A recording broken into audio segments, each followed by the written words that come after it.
Today is Valentine's Day, so we're gonna cook a special dinner.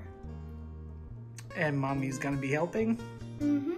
And Daddy's gonna be helping. So we're gonna make Valentine's Day burgers, and we're gonna make homemade French fries.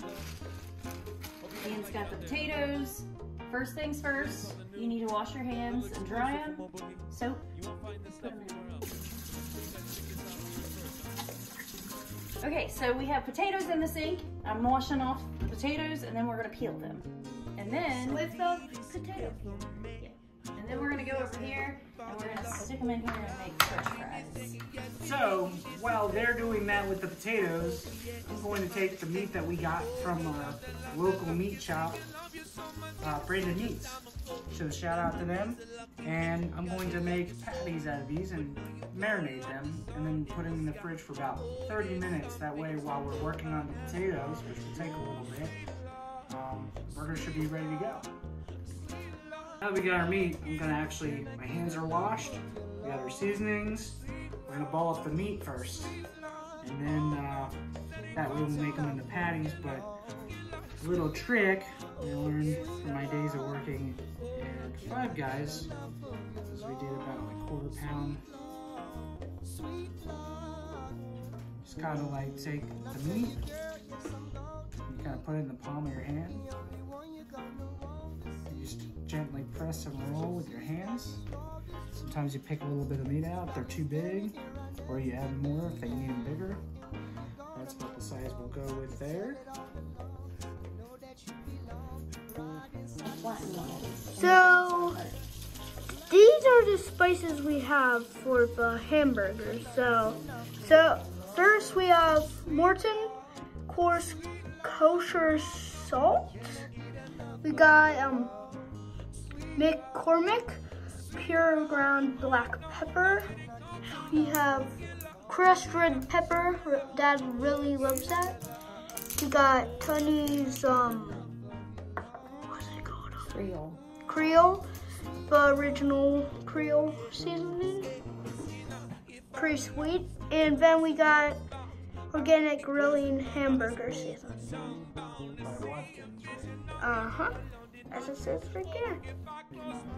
So, Mom is making those now.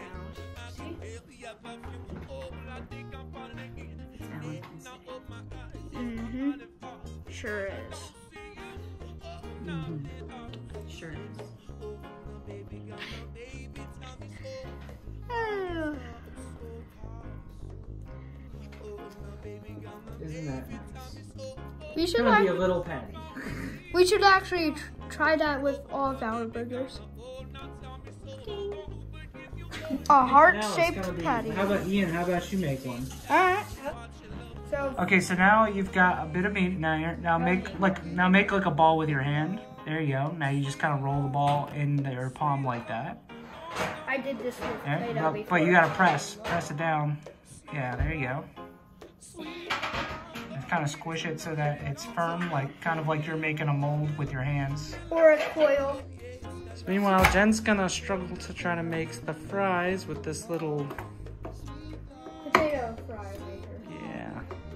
the cutter there. The problem is it gets stuck, and the other problem is that thing's not like drilled down to the table, so it's gonna want to slide. So it's not like going to Five Guys where they got one back there. Hey, look at that. Try that too, Mom, if that's Look at this fry maker here. Get in there. Watch your hands. Now you gotta hold the backside with your hand there. like that. Here. Now press. Oh, you're kicking this out. So we're saying I'm weak. There you go. You got it. Now you just pull the fries out.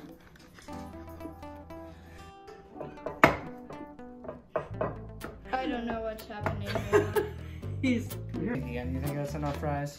Yeah, I think that's plenty. Yeah, that is way too much fries. I'm not gonna eat Now what we gotta do is, well, if you know potatoes, they're very starchy, so we gotta wash them off with really cold water and kind of move them around, try to get as much starch off. They'll actually cook better that way. Yeah, that's a pro cooking tip.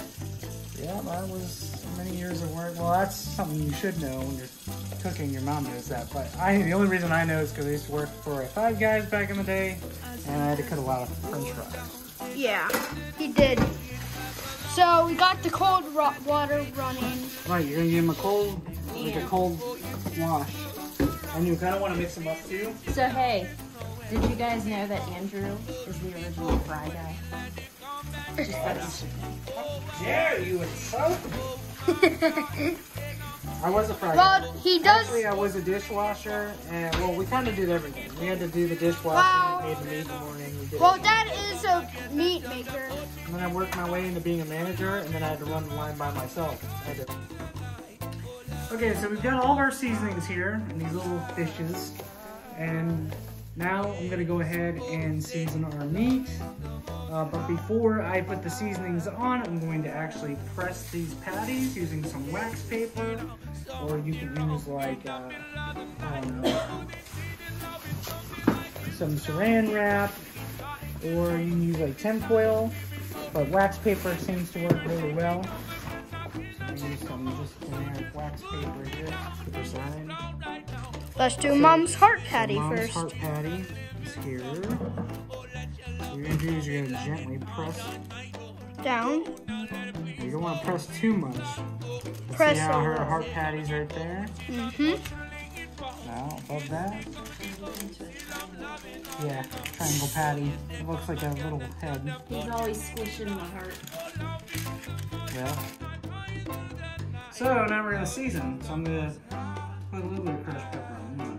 Usually, actually, I always start off with salt. I'm gonna put just a little bit, like a pinch. Yeah, really good at Pinch or hamburgers. two, maybe a pinch and a half. Some salted there, because when they go in the fridge now, they'll actually kind of like soak into the meat.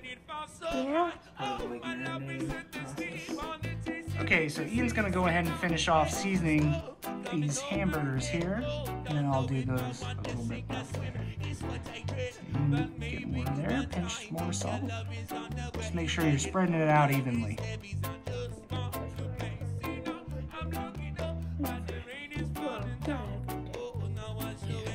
Consistency is the key. For doing many things in life, but consistency, especially in cooking. Sometimes you'll mix it up and you'll make things better, or it'll turn out worse. Cooking is kind of one of those things I'm horrible at, to be honest. Ian's mom is actually the better cook. Yeah.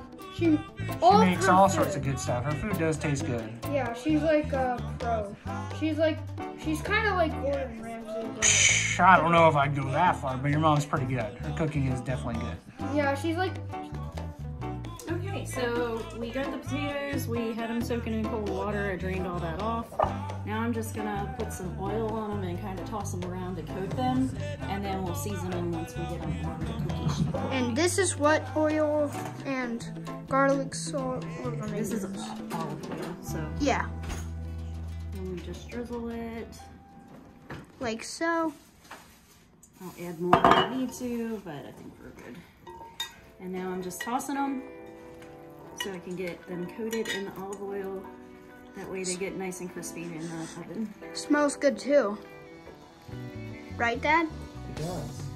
Now, what you can also do is you can get like the onion soup powder you use for like onion dip, and that's sometimes what we'll put on the fries, and we'll bake them.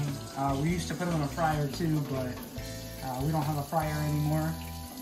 Yeah, we got rid To be of honest, it. I kind of overfilled the fryer quite a few times, had a few mishaps, not paying attention. And you burned some yourself, I think. Yes, I burned my hands plenty of times. Well, I did that too, working in the food industry. All right, so I'm just kind of putting them out kind of flattish on there. Let me get rid of the oil on my hands. All right, so now that we got everything seasoned, I'm gonna throw these into the oven and get them started because the takes way longer to cook potatoes than it does burgers. Yeah. Especially because we're going to be cooking the burgers on the grill too. Yeah, we got a special grill. Isn't that right? Well, it's not special, no. It's just your typical grill from a Lowe's or a Home Depot. Okay, so we've got our meat out of the fridge. We're going to go ahead and start throwing these patties on. See, this is the part where the wax paper actually comes in handy. So you see how it's kind of been marinated. It's out in the fridge and it's done its thing, the salt there. So we're going to go ahead and kind of peel each one off and just kind of put it on the grill. Like that. Yep, and this is kind of easy like that. Kind of cold out here too. Yeah, well, it's still winter time. But actually, really, for being winter time, isn't that bad. Yeah, actually pretty chill. Feels about maybe 55, 60 degrees, but there's no wind chill, so it's kind of, yeah. Also, look at those flames. Big, pretty big, right? So we got our cheese and patties right there. Right, so We got our equipment. we got our cheese, and then we've got our bread over here, which we'll toast in a little bit. But right now, we're just going to close this down and come back to this in a few minutes to flip them over, and then eventually we'll go ahead and we'll pull them off when they look good. Yeah. So I went ahead and flipped the burgers. They cooked all the way through, and we pulled them just off. We toasted the buns on the grill on the top. And now Jen just finished putting Parmesan cheese on the fries, which was an extra twist. All right. And this is gonna be yummy. Yes, it is. Look, so we're gonna go ahead and we've got some sliced avocado there, and tomato, and some lettuce. We got mayonnaise, we got got Dijon ketchup, mustard, we got spicy brown mustard, we got So, ketchup, awesome and job, pickles. Mom. Yeah, and then awesome job, Ian. Thanks for all your help and good work. And, yeah.